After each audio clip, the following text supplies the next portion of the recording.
gratefulness.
Trauma that I went through as a child, sexual abuse. I'm gonna just put it out there. Somebody needs to hear that. I am grateful for that. Let me tell you why. Because it ain't gonna happen to my kids. I have the discernment where I'm not gonna allow that to happen to my children. I will take it all over again so it doesn't happen to my son. It doesn't happen to my daughter. And whatever I've been through, I can still lift up my hands and say, I'm grateful. I'm grateful. Say grateful. Grateful, grateful, grateful. I'm so very grateful, Jesus. Grateful, grateful, grateful, grateful, grateful, grateful, gratefulness. It's flowing from my heart.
You ought to be thankful.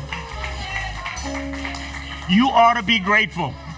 You did not die in that car crash. It didn't happen to you. And if it did happen to you, God still makes up the difference. There are things that happen in our life that really, we just know they must happen to somebody else. Not to us, but they do happen to us because I listen to the stories. But the victory in all of it is understanding that in all things, give thanks, because this is the will of God concerning you. Just be thankful. As the old folk used to say, I ain't going to be with you long. I'm not going to be with you long because right now I've had church. I've had church.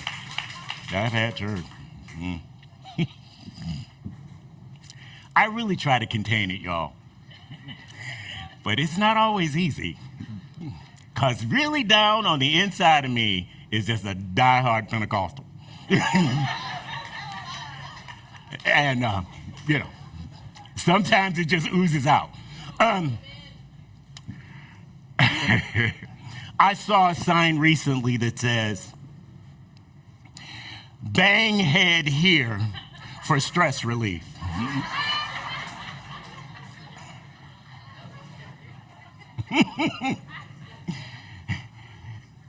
Have you banged your head in the same situation, still not learning the lesson from the experience? Or maybe you don't bang your head, maybe you just hit the wall again. And I call hitting the wall a spiritual practice. Because that's the nice way of saying that the Spirit just hit me upside the head with a 2x4. And the thing is it's remarkable what happens when we get that level of insight. I was studying for Father's Day, and I read the book Adam's Return by Richard Rohr.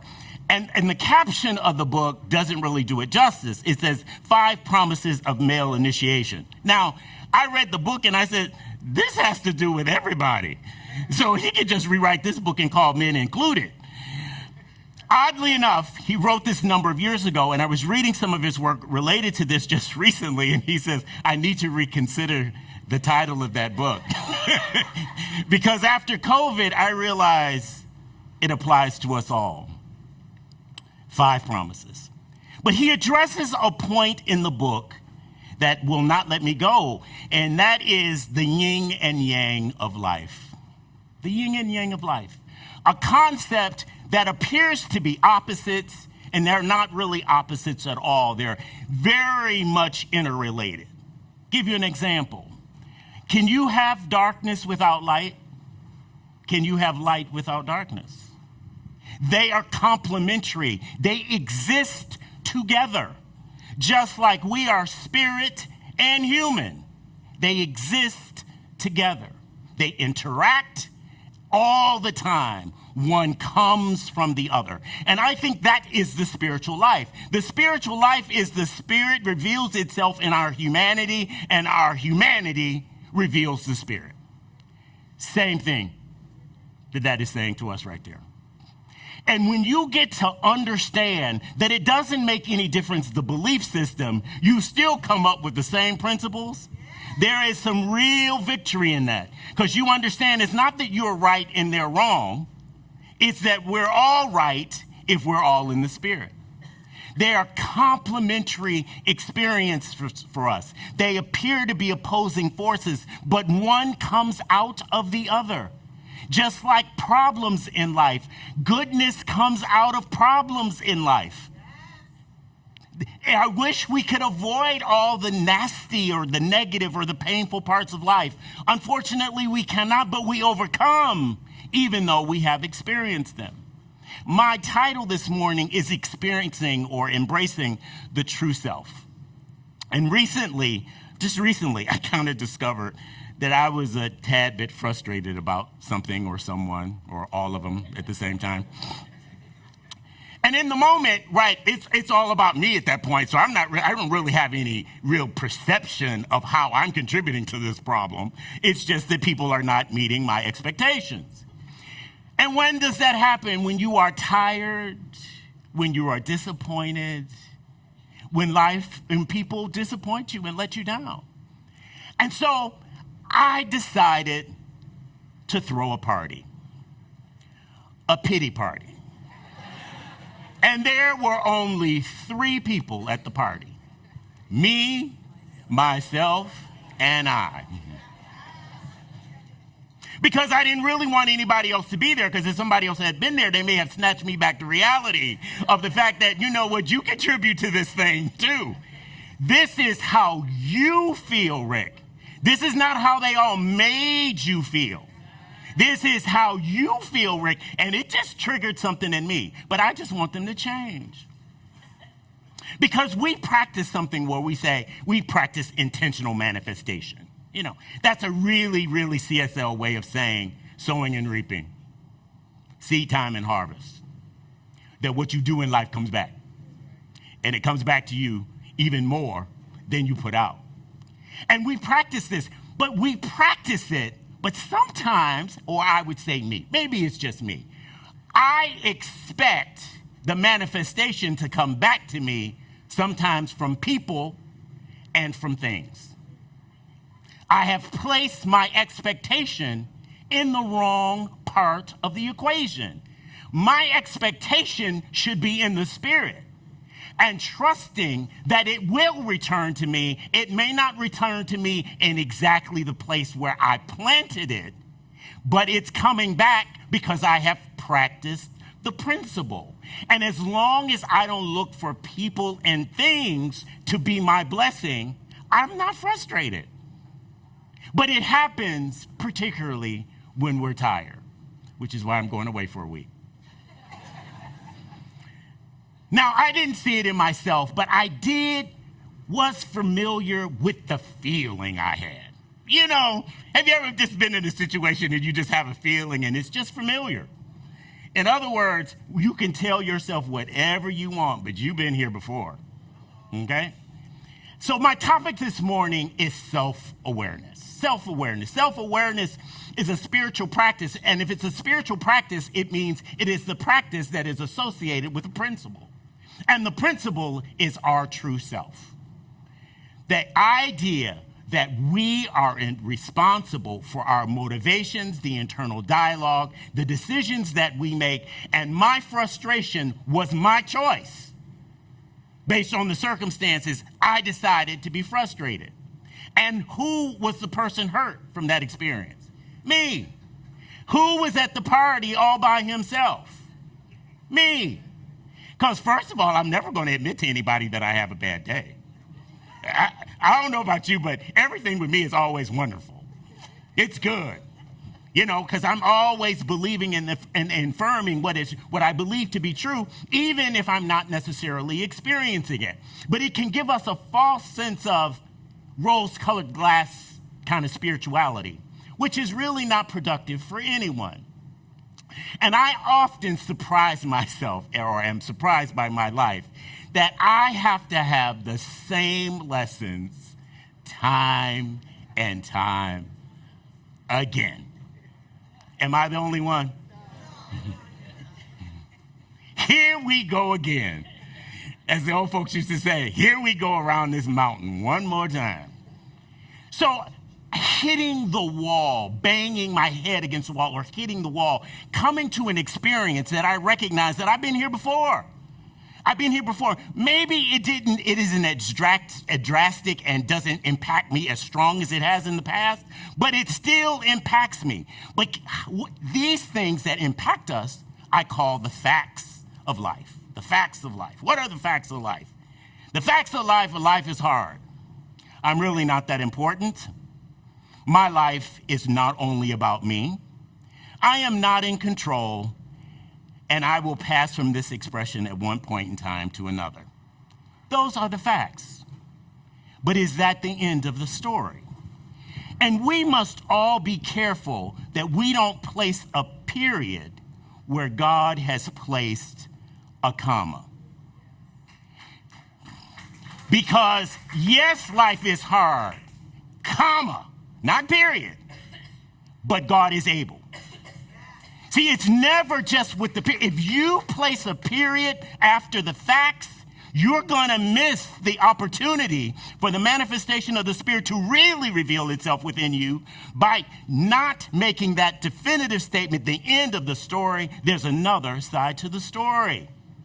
There's always another side to the story. Life is hard, but I am an overcomer, because with God, all things are possible. It's not only my way. I only just get my way in life. I work into this divine plan, and I contribute to what life is revealing for all of us. In one way, I am not very important, and in another way, I am essential, because I have been called for such a time as this. And so have you. You're not in the past. You're not in the future. You are here right now. So this is for such a time as this for you as well. And the only question for me is, am I living up to all of my potential in the midst of living in the time at which I'm living? That is my time. My life is not all about me. And it's easy to take our belief system and draw it down to the fact that we get to get everything in life that we want. You can have whatever you want. We can believe, we can manifest, we can have what we want. We teach in practitioner training, we say, you learn how to manifest the parking space. And you rejoice because you get to the point where you're like, every week I can just get the parking space is always there for me. But then when it's time to grow up, you don't get the parking space. And you got to drive around and try to find some place to be because you assumed you could be late because you were manifesting parking spaces just last week. Frustrated, right? Because we go to a point where life disappoints us, and how do we handle it? And even though we are an individualization of the one divine presence, so is everybody else. Now, again, God, you should have called me. There would have been people I would not have voted on the ship. But it's not about me. It's about this bigger thing in life, that God is interested in a people, not just a person, also a people. I am not in control of myself until I take control of my thinking. Frustrated because I wasn't in control of my thinking. I was responding to the circumstances and the situation and how I felt at the time, but not recognizing the truth. Because in truth, I was frustrated, but there was nothing I was experiencing there before that I haven't overcome in the past. And even if I haven't experienced it in the past, my trust is still in the divine. Because I'm sold out, y'all. God has proven itself to me to such an extent that I don't really question. I may get frustrated. I may say something, but really down in my heart, I know God is going to make a way for me. I know God is going to make a way. It's going to make a way for you too, if you recognize it. Again, it's not all about me. It's about us. We all have the same power. So we have to practice self-awareness. We cannot put a period where God has placed a comma. So we can look at life as a paradox. A paradox are two statements that look like they basically contradict each other. But they don't contradict each other at all if you look at it. Light is not against darkness. Darkness is not against light. That is duality. That is not what we teach. They are a part of the same thing. They are complementary. So paradox means there are things that seem to happen. We happen to be spiritual beings, but we also happen to be human. That is a paradox. For me, that's just a paradox. Because spiritually, I wouldn't have been frustrated. Humanly, I was. And I don't think I'm the only one that experiences this idea of just being human. But the thing I have learned in the paradox of life is I've learned what I believe is the truth. The first truth is my truth. It's from the book of Ricky. This is not from anybody else's book. And that is, the spirit is not logical. The spirit is not logical. This should not be happening in my life if I were writing the story. But more than likely, I got myself in that situation. Maybe it's just me. But most of the things in life that I have to deal with, I got myself into them. And I have a notorious habit of saying yes to things before I evaluate my exit strategy. How am I going to get out of this once I have said yes? I don't think I'm the only one. Somebody else disagreed with me in the room. Truth is the reason and the cause and the power behind everything. So regardless to the facts of the circumstances, no matter how I'm feeling humanly, there is a truth behind that. And that truth is what we have to hold to, because it is the truth, what? That will set you free. What is the truth? That truth is birthless. It is ceaseless. It is deathless. It is complete. It is self-evident. It is causeless. It is almighty. It is God. It is spirit. It is whole. It is perfect and also complete. Complete within itself. It is the self-existent cause. So in the midst of this paradox and these conflicts in life and the facts of life is the truth of life. And the truth is God is and I am. That's the truth. And if you remember the truth in your own self-awareness, you will have the ability to overcome your circumstances. God in you, as you, is you. That is the truth, and the truth that we need to be self-aware of. And so it is.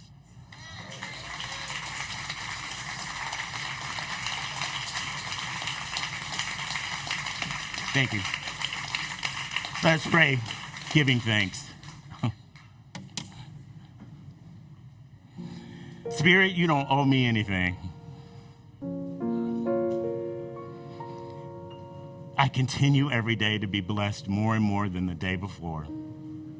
Sometimes it surprises me just how blessed I am. And I am so thankful for that. Because I know love supersedes judgment. So I am just giving thanks for this, and I'm giving thanks for all the people in this room, and I'm speaking a word of peace and confidence for every unsettled spirit, knowing that although there are facts, there is a truth, and that truth is that with God, all things are possible. Believing it is so and knowing it is true, I release my word, I let it go, and so it is.